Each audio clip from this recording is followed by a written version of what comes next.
Shalom, nous allons étudier le daf Ayin Gimel dans Masechet Shabbat et nous reprenons le tour du daf. Et là, Reisha Be'akum Ve'Sefa Ve'Sham Mitzvot. Donc au début, on parle d'Avodah Zarah et à la fin, on parle des autres mitzvot. On va rappeler rapidement de quoi nous parlions. On avait vu le marloquette Rava et Abaye dans le cas où la personne a voulu couper. Elle a cherché à couper, mais à couper quelque chose qu'on a le droit de couper pendant Shabbat. Et finalement, elle s'est trompée, elle a coupé, donc la même action, mais couper quelque chose qui lui est interdit, qui est mekroubar, qui est attaché au sol. Selon Rava, comme l'intention n'était pas de faire l'interdit, il est pas tout. Selon Abaye, on ne distingue pas le fait de couper une chose ou une autre. Il a voulu couper et il a coupé, et donc à la fin, il sera rien que ça marqué ici entre Rava et Abaye. On a essayé d'apporter une preuve à Rava avec une braïta, et on est justement en train d'essayer de comprendre cette braïta. Cette braïta nous dit que Shabbat a une khumra, une rigueur par rapport aux autres mitzvot, mais que les autres mitzvot ont une rigueur par rapport à Shabbat. En quoi Shabbat est plus strict? C'est qu'on est chayav 2 fois, là où dans les autres mitzvot, on est chayav qu'une seule fois. Et on avait conclu que les 2 fois, c'est par exemple qu'on a fait 2 melachot différentes dans un seul oubli, on est chayav une seule fois dans Shabbat, alors que dans les autres mitzvot, et ici quand on parle des autres mitzvot, on parle d'Afka, de l'idolâtrie, celui qui a fait plusieurs actions différentes d'idolâtrie, n'est chayav qu'une seule fois, selon l'avis qui avait été cité dans la Gemara. Après on a dit, mais après c'est qu'à la fin, quand on a dit qu'il y a un chomer dans les autres mitzvot, donc dans la Avodah Zarah par rapport à Shabbat, on n'a pas trouvé. Donc on conclut que finalement, quand la deuxième fois on dit, mais dans les autres mitzvot il y a une rigueur, les autres mitzvot, cette fois on ne parle plus d'Avodah Zarah, on parle des autres mitzvot réellement. Donc elle a la vraie Isha Be'akum Ve'Sefa B'Sham Mitzvot. Shagag Belo Mitkaven B'Sham Mitzvot Echidemi. Alors c'est quoi cette histoire de Shagag Belo Mitkaven? Donc quand il n'a pas fait exprès, il n'a pas eu l'intention, là-dessus il y aurait une chumra dans les autres mitzvot par rapport à Shabbat, quel est le cas Echidemi? Les savoirs de Shumanu. Alors c'est quelqu'un qui pense que c'est Shuman, une graisse autorisée. Vachalo il a mangé et finalement c'est une graisse interdite. Quoi, Ken B'Shabbat et Pato. Ce qui, en l'équivalent dans Shabbat, serait pato din kaven achator et atalouj vechata et amchoubar. Il a pensé donc couper quelque chose qui est autorisé, mais il a coupé quelque chose qui était attaché au sol, des patours. Donc ça va très bien pour Rava. Ve Abaye. Alors Abaye, comment il va expliquer? Shagag belomit kaven echidame. Comment il va expliquer Shagag belomit kaven sans que ce soit contraire à ses paroles? De savour rokhu ou blaro. C'est quelqu'un qui voit quelque chose de liquide et qui pense que c'est de la salive et qui la met dans sa bouche, alors qu'en réalité, c'est de la graisse interdite qui a fondu. Machinken, mais Shabbat des pato. Pourquoi? Et l'équivalent dans Shabbat, là ce serait pato même selon Abaye. Parce que l'équivalent de cela, c'est quoi? C'est le cas où la personne a voulu seulement soulever quelque chose qui était au sol, donc soulever le couteau, et a fini par couper. Là, dans ce cas-là, même selon Abaye, c'est patour. Mais Abaye dirait lui-même, mais s'il a voulu couper une chose et qu'il en a coupé une autre, même si la chose qu'il voulait couper était interdite, était autorisée, puisqu'à la fin il a coupé autre chose interdite, il est chaya. Donc on a les deux lectures pour faire en sorte que Abaye et Rava puissent lire la Braïta, chacun en fonction de leur avis. On continue avec des machlokot Rava et Abaye similaires. Itmar, nitkaven isrok shtaim vezrak arba, quelqu'un qui a voulu jeter un objet à 2 amot. Jeter à 2 amot dans le domaine public, ce n'est pas interdit pour l'instant en Minatora parce que c'est 4 amot qui font une otsa. Donc il a voulu jeter à 2 amot. Mais finalement, c'est pas sorti comme ça. Vezrak arba, c'est parti jusqu'à 4 amot. Là-dessus aussi, on va avoir la machloket Rava Amar Patour, Rava nous dit non, il est Patour, sa kavana c'était pas de faire 4 amot. Abaye Amar Chayav, Abaye dit il a voulu jeter. Et à la fin, il a jeté. Il est chayav. Rava ma pato de l'homme kaven l'isrika. De arba vayama chayav de ami kaven l'isrika be'alma. Rava dit qu'il est pato parce qu'il n'a pas pensé à faire les 4 amot en le jetant. Et bah, il dit il a voulu jeter. Il a jeté. Kasavo reshut ayachid venimtset reshut arabim. Quelqu'un qui lance à un endroit, il est dans le domaine privé. Il lance dans un endroit qu'il pense être encore le domaine privé. Et il se trouve que sans savoir, il a jeté dans un endroit qui est déjà le domaine public. Là aussi, Rava Amar Pato, Rava dit c'est Pato, Machayav, et chacun s'explique. Rava Amar Pato, Delom Kaven Ezrika Deisura. Rava dit qu'il est Pato parce qu'il n'a pas pensé à faire un jet qui était interdit. Yamachayav, Delom Kaven Ezrika Be'alma, et Abaye encore avec sa logique, il dit mais à partir du moment où il a voulu jeter et qu'à la fin il a fait un jet interdit, il est Chayav du jet.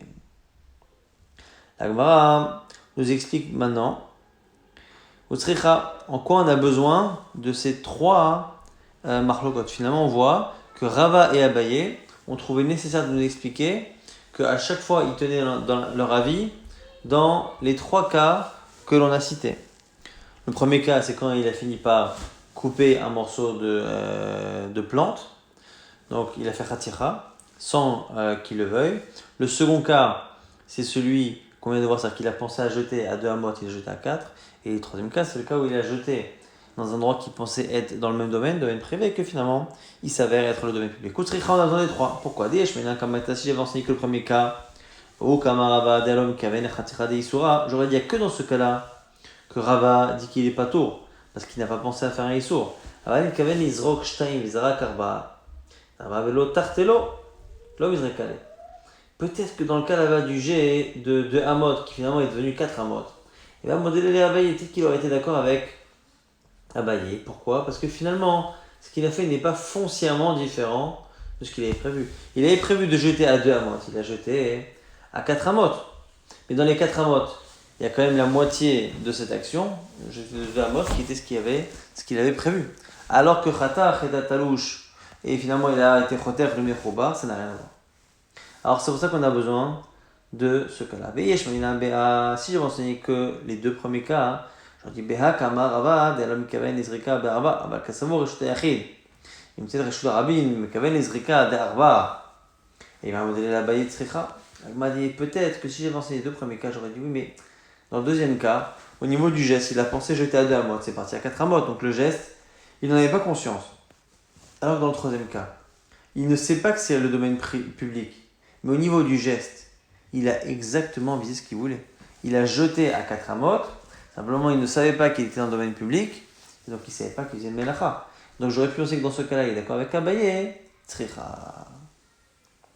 Maintenant on essaye toujours de rapporter cette Mishnah sur les Avot Melachot et le Rabbi Yochanan pour essayer de voir si on peut trancher. Nan Avot Melachot Arbaim Chasachat, la Mishnah qui dit qu'il y a 39 travaux. Avinam on objecte, Minyan la Mali, à quoi ça sert de nous enseigner le nom? Alors Rabbi Yochanan, chez Imasam Kulam Be'edem Echad, Chayav Kol Achad Va'achat, pour nous dire que s'il les a toutes faites dans un seul oubli, il est Chayav de toutes les Melachot. Bish Lama Abaye Dama, Ki Gavna Chayav.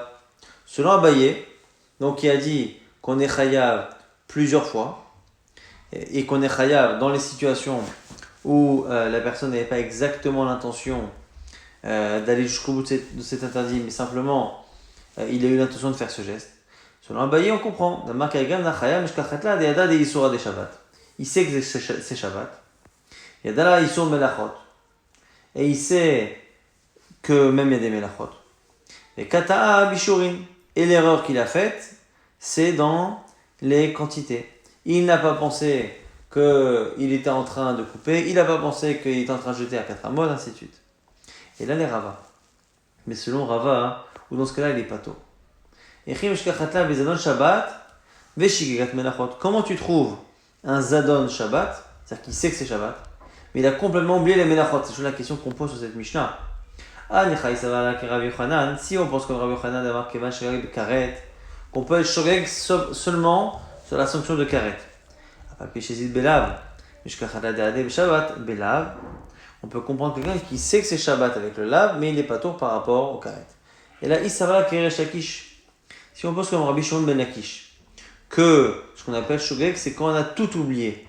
Comment on peut avoir tout oublié de toutes les Melachot et connaître l'existence du Shabbat? Qu'est-ce qui reste de Shabbat sans les Melachot? Amar Shishgog, Belav et Karet, Yadale, les Shabbat, le Maï, Yadale, les Troumin, les Rabbi Akiva, la même réponse qu'on a donnée à plusieurs reprises. On parle ici des Troumin, selon Rabbi Akiva qui dit que les Troumin c'est Minatora. Ça ferait une halakha de Shabbat en dehors des 39 travaux qui ferait qu'il peut avoir la notion du Shabbat parce qu'il a la notion des Troumin si on est selon Rabbi Akiva. Mais par contre, les Melachot, les 39, il les a oubliés. Avot Melachot Arbim Chasalachat. Les Avot Melachot, il y en a 39 et on commence à les citer. Azor, celui qui sème, Achoresh, celui qui laboure, Amraked, c'est celui qui tamise, Ve'alash, celui qui pétrit, Ve'ofé, celui qui cuit, Ve'agozez, celui qui tond la laine des animaux, Gozet Satsemer, Vamlaveno, celui qui blanchit la laine, Vamnafetso qui peigne les fils justement de la laine, Vatsevoro, celui qui colore la laine, Vatové, celui qui en fait des fils, et Amessar, celui qui tend les fils pour pouvoir après les mettre dans le, enfin, qui les tend dans le métier à tisser. Mais ça va aussi jeter Baténirin, celui qui commence à enrouler les fils pour pouvoir justement commencer à tisser. Veoreg, celui qui tisse Shnechotim, 2 fils. La Potia Shnechotim est celui qui fait la suite, donc Potia, on est toujours dans la chaîne et la trame. La Kosher va matière, celui qui fait un nœud ou qui le défait. La Tofel Shet Firot, celui qui fait 2 coutures. La Korel Menalitvor, celui qui déchire pour pouvoir faire une couture après. La Tatzvi, celui qui chasse un animal ici en l'occurrence un cerf, Vachochato qui l'égorge, qui le tue, Vamapshito qui lui enlève la peau, Amolcho qui sale la peau, Amabed qui tanne la peau, qui la travaille, en haut, Amachako celui qui enlève, qui frotte et qui enlève les poils de l'animal, Amchatecho celui qui coupe des morceaux de ce cuir, à côté Shteotiot celui qui écrit de lettres, Amochek Alminat Lichtov Shteotiot celui qui efface une écriture pour pouvoir écrire de lettres derrière. Abonné Basoter, celui qui construit, qui détruit. Amchabé, celui qui éteint. Amav'ir, celui qui allume. Amakebabati, celui qui donne le dernier coup de marteau pour terminer la construction et l'utilisation d'un objet. Amoti Mershut, celui qui sort, qui déplace un objet d'un domaine à un autre. Arelu Avot Melachot, Avim Chasachat. Voici donc les 39 travaux de Shabbat. Et on pose la fameuse question, Minyana, la Mali, à quoi nous sert ce chiffre-là? Pour nous dire qu'on est chayav sur toutes les menachot si on en a fait plusieurs pendant un seul an. On l'a vu à plusieurs reprises sur Rabbi Yochanan, mais sa place est ici. Azorea ve'achoresh, celui qui sème, celui qui laboure, l'agma pose la question sur la chronologie. Mirde mikrav, kravé ve'recha, puisqu'en général, on a tendance à labourer en premier. Litne choresh vada, litne zorea, fallait enseigner dans l'ordre chronologique, d'abord choresh, après zorea. Ici, Tana, il en a Eretz Israël. Zare Berecha, Ve'adar Kar'e. Parce qu'on avait l'habitude de semer et de labourer. Après, en fait, on faisait un premier labour, on labourait une première fois. On mettait les graines, on labourait une deuxième fois pour bien faire rentrer les graines dans la terre. Tana, Zorea, Vazomé, Vanotea, Vamavrik. On a une braïta ici qui nous dit celui qui sème. Zomer, celui qui coupe, entre autres, les bois de la vigne, va noter à celui qui plante, à Mavrich et à Markiv. Donc, c'est deux actions que l'on fait ici pour améliorer le rendement d'un arbre. Le marcotage et le bouturage. Donc, le marcotage, c'est le fait de prendre une branche basse d'un arbre et de la faire rentrer dans le sol pour la faire ressortir plus loin pour que ça crée un nouvel arbre qu'après on séparera du premier. Et le bouturage, c'est le fait de prendre une branche d'un autre arbre qui donne plus de fruits, qui est plus sain, et le greffer justement à l'arbre qui ne donne pas assez de fruits. Donc tout cela, kula melacha chaten, c'est une seule et même melacha puisque ça améliore finalement la plante. Alors, maïm kamashmana, c'est quoi le chidouche? Kamashmana, on sait melachot arbe me'en melacha achat, eno chayavela achat. Pour nous dire que quand on fait des actions qui sont pourtant différentes, marcoté, bouturé, c'est pas exactement pareil, comme c'est même melachachat, c'est la même idée, c'est le même arbre et c'est la même idée, on est chayav que d'un seul. Amar Rabacha, Amar Rabbi Chiyah, Baraché, Amar Rabbi Ami, au nom de Rabbi Ami. Zomer chayav mishum notea. Celui qui est zomer, donc qui enlève ici les bois entre autres de la vigne, il est chayav de notea, de planter. Notea va mavrich va markiv, chayav mishum zorea. Et celui qui justement plante, qui fait donc c'est mavrich et markiv, bouturage et marcotage, sur chayav mishum zorea. Alors il m'a dit je comprends pas. Que zorea mishum zorea in mishum notea. Non, ema av mishum zorea. Quand on est notea, on est mavrich, on est markiv, on est chayav de notea, on est chayav aussi de zorea, de planter. Donc av mishum zorea. Amar Rav Kana zomer yisrech la'etzim. Celui qui coupe les bois d'une vigne, mais qui en même temps utilise le bois pour se chauffer. Chayav shtaim, il est chayav deux fois. Achad mishum kotzer. Un, parce que le fait d'avoir coupé des choses de la vigne, ça s'appelle kotzer, ça s'appelle le fait de récolter. Achad mishum notea, et en plus parce qu'il améliore la vigne. Donc le fait de couper la vigne, ça va la faire pousser, c'est noté A. Améliorer une plante, la faire pousser mieux, c'est noté A. Mais comme il utilise aussi ce qu'il coupe pour lui-même, c'est comme une récolte, donc c'est kotser et noté A.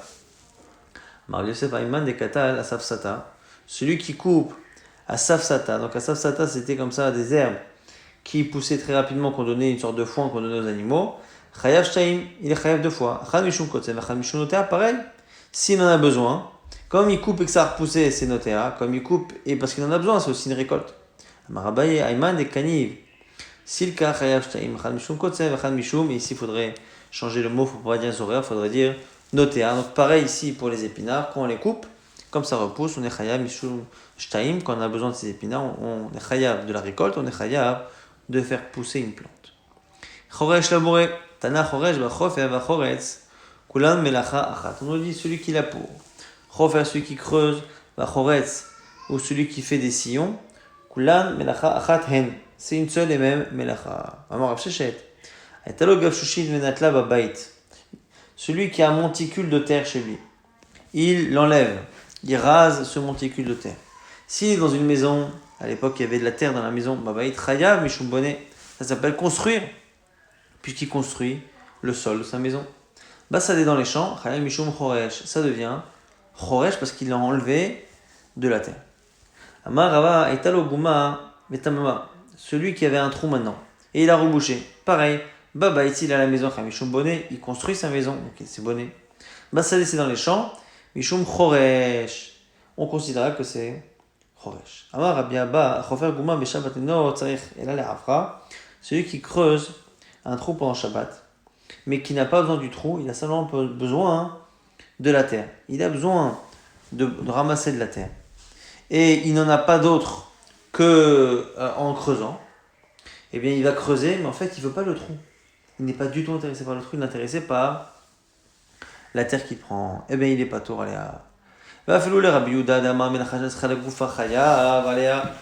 même, en général, c'est Marloquet, Rabbi Yehuda, Rabbi Shimon, c'est Rabbi Shimon. C'est ce qu'on appelle Melacha. Il sait qu'il creuse, mais il ne veut pas le trou. Il ne veut pas le corps même, l'essentiel même de la macha qui est le trou. Ce qu'il veut lui, c'est la terre. En général, Rabbi Yehuda, il est Mahmir. Il dit, mais il sera d'accord. Pourquoi? Pourquoi? Parce que quand est-ce qu'on dira qu'il est chayav? Quand au moins ce qu'il a fait est une amélioration. Mais là, ici, à partir du moment où il creuse, eh bien, il abîme sa terre. Et donc, du coup, dans ce cas-là, on ne dira pas, même selon Rabbi Yehuda, que Melacha Shasra la Goufa, on est chayav. Dans la Mishnah, on dit à Kotser, donc celui qui récolte, Tana Kotser va Botser, va Goder, va Messik, Oré, Kulan, Melacha Achat. Ici, ce sont des leshonotes, des langages qu'on utilise par rapport à chaque fruit. Botsa, c'est par rapport au raisin. Après, on parle des godères, c'est pour les dattes. Après, on parle musique, c'est pour les olives. Oré, c'est pour les figues. Kulan, Melacha Achat, c'est une seule et même Melacha. C'est toujours la Melacha de Kotse. Marafapa, Haïman, Deshada, Pisa, les dikla, Beata, Tamre, Chayav Shtaim, celui qui lance une pierre sur un palmier et qui fait tomber du coup des grappes de date, il est chayav 2 fois. Mishum tolesh, d'arracher, Mishum mefarek, et le fait d'enlever la nourriture de l'endroit dans lequel elle a poussé. Rabashiyama, en derrière tisha bekach, en derrière prika bekach. Lui dit non, ici c'est pas la manière normale de faire. Et donc du coup on peut pas être chayav parce que c'est pas la manière qu'on a de faire tlisha, d'arracher, et c'est pas non plus la manière qu'on a de séparer l'aliment de l'endroit dans lequel il a poussé. Amer, le fait de mettre en germe. À la base, c'était du blé. On prend les blés et on assemble les épis en bouquet, en germe. Amar Rava nous dit, finalement, quand on récolte le sel dans les marais salants, eh bien, le fait de récolter le sel et de le mettre ensemble, ça revient un peu à rassembler sa récolte, donc les épis de blé en germe. Donc nous dit Rava, Aïma de kanif milchata, celui qui récolte comme ça le sel du marais salant pendant Shabbat, c'est finalement la melacha de Merhamer. Ah bah il n'est pas d'accord, Amar, en imour et avec du caca, pas du tout. Il n'y a de notion de Merhamer que par rapport à quelque chose qui pousse dans la terre. Or le sel ne pousse pas dans la terre et donc du coup il n'y aura jamais de issour de Merhamer. Ve'adash, le fait de battre les blés pour séparer l'écorce des grains. Tana, c'est marqué dans une braïta, Adash, Amenafetz. Amenafet, Kulan Melacha Chaten. Menafet, c'est par rapport au lin. Menafet, c'est par rapport à tout ce qui est coton. Donc, ce sont encore une fois des végétaux qui eux aussi nécessitent qu'un travail comme ça de frapper pour séparer certaines parties d'autres. Et donc, du coup, c'est finalement Kulan Melacha Chaten. Et le chidouche, encore une fois, c'est que si on a fait tout ça en même temps, dans un seul oubli, on est rêve que d'une seule melacha.